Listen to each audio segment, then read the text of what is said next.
Salut les découvreurs, c'est Vincent de les-découvreurs.com.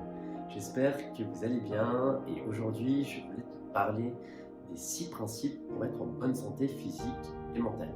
Donc le premier principe c'est l'alimentation. Alors ça évidemment on le répétera jamais assez, mais privilégie les aliments non transformés, les plus naturels possibles, les plus frais possibles. Évidemment privilégiant des fruits, des légumes, mais de la viande et des poissons aussi de saison qui seront sûrement plus intéressants d'un point de vue nutritionnel et saveur. Sur les quantités, on va peut-être parfois te dire tu manges trop. Alors tu manges peut-être trop. Moi je pense qu'il faut que chacun se fasse plaisir. Alors évidemment, il faut prendre le temps de manger et de digérer. Il ne faut pas manger à toute vitesse. Mais à partir du moment où ce point est respecté, chacun a un appétit différent. C'est plutôt qu'est-ce que tu vas ingérer. Si effectivement tu veux te servir une deuxième fois, une troisième fois, il vaut peut-être mieux forcer sur la salade ou les haricots verts que les frites qu'on a déjà pris la première fois et c'était très bien et il faut en prendre, il faut se faire plaisir. L'alimentation ne doit pas être une source de frustration, de souffrance, mais on peut faire les deux, manger bon et manger bien et ça clairement c'est tout à fait possible. Le deuxième point au niveau de la santé hyper important, ça va être l'effort physique régulier. Donc là, on a des passions, un amour qui va être très personnel par rapport au sport et le fait de transpirer, de faire monter un peu le cœur. Mais en tout cas, privilégier vraiment la marche, privilégier les efforts physiques au quotidien, essayer de porter des choses, de bouger, la mobilité aussi hyper important. Ne soyez pas flemmard, ne sois pas flemmard au quotidien.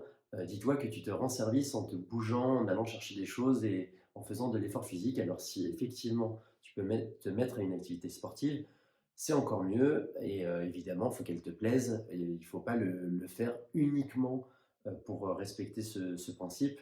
Comme l'alimentation, on peut s'amuser tout en se faisant du bien.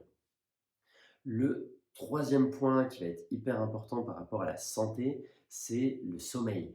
Donc ça, c'est souvent une variable justement, un point qu'on considère comme une variable d'ajustement quand on a un projet un peu en retard au niveau du travail, la vie familiale, les sorties entre amis, on va rogner sur le sommeil. Alors évidemment, ça peut arriver et il n'y a rien de dramatique à dormir un peu moins une nuit ou deux, mais il faut absolument sanctuariser ses heures de sommeil. Alors là aussi, on est tous différents.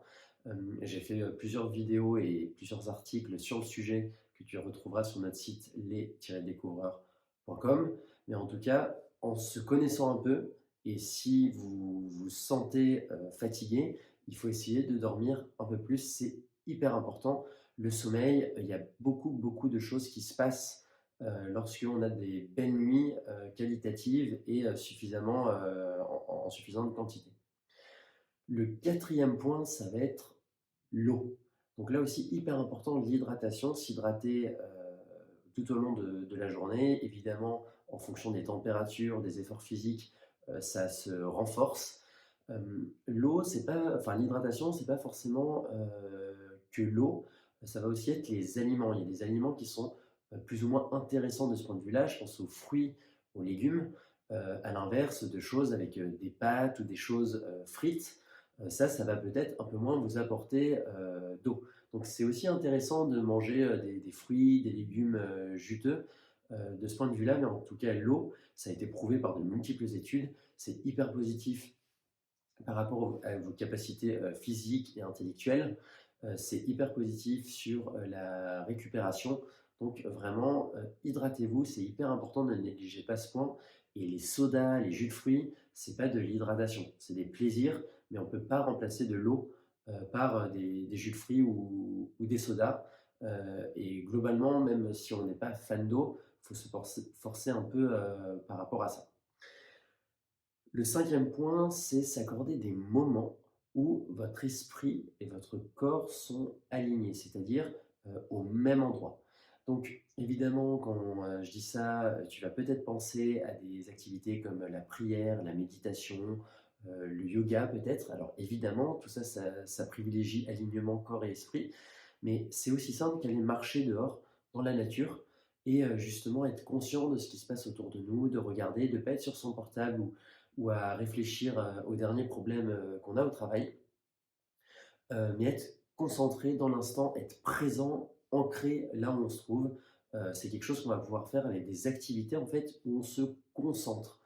Ça peut aller de la peinture à du sport, voilà, la marche, j'en parlais, évidemment toutes les activités un peu spirituelles, méditatives, hyper intéressantes, mais c'est finalement ce désalignement entre corps et esprit qui provoque beaucoup de déséquilibre dans nos vies en termes de tension, de stress. Et ça va être hyper intéressant d'aller rechercher ce type d'activité régulièrement dans ta vie.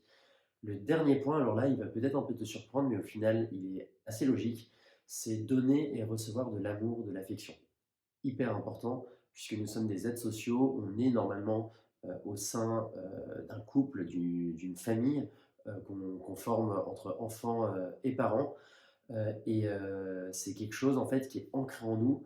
On a besoin de recevoir de l'affection et d'en donner.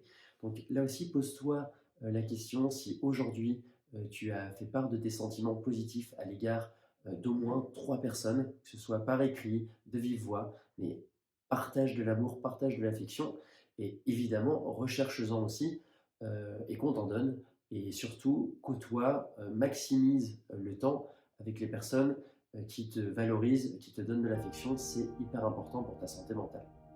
Donc voilà pour les 6 principes pour être en bonne santé physique et mentale.